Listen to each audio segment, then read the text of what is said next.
সমাধান যদি পেতে চাও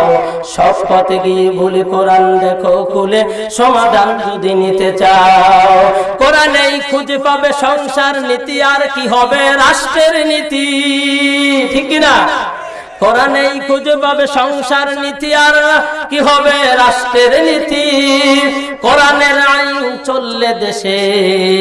দূর হবে সব দুর্নীতি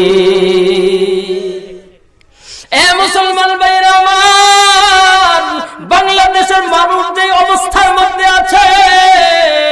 কোন মানুষের কণ্ঠে শান্তি নাই শান্তি নাই আপনারা মনে হয় শান্তিতে আছেন ও মুসলমান ভাইরা আমার শান্তি নাই যারা সুবিধাবাদী মুসলমান তারা বলে আমরা খুব ভালো আছি ডাল দিয়া ভাত খাবো কাউকে কিচ্ছুই বলবো না মসজিদের মধ্যে ডুববো কালেমা পড়বো জিকির করবো আল্লাহু আকবার বলবো আর কিচ্ছু বলবো না কারণ আমার কবরে আমি যাব ওই মুসলমান ভাইকে বলে যাই মুসলমান তোমাকে এই খেলাফতি কে দিল হযরত বেলাল রাদিয়াল্লাহু তাআলা আনহু যখন কালিমা গ্রহণ করলেন এটা উমাইয়ার কাছে খবর চলে গেল হযরত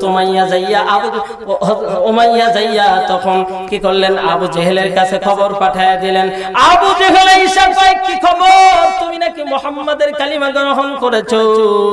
কালিমা ছেড়ে দিবা বলে না কেন বলে না না ছেড়ে দিব না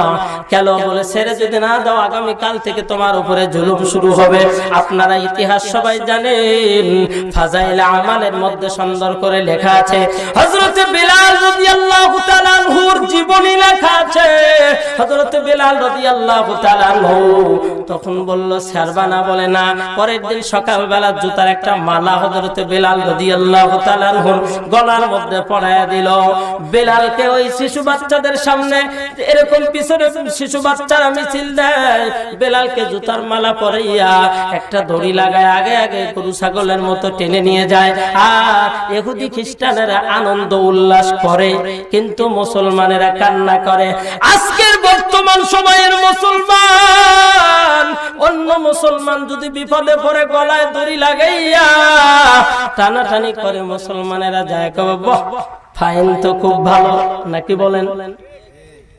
পল্লী কবি জসিমউদ্দিন বলেন সবার সুখে হাসবো আমি কাঁদবো সবার দুঃখে নিজের খাবার বিলিয়ে দিব অনাহারীর মুখে ও মুসলমান পল্লী একজন কবি কি কথা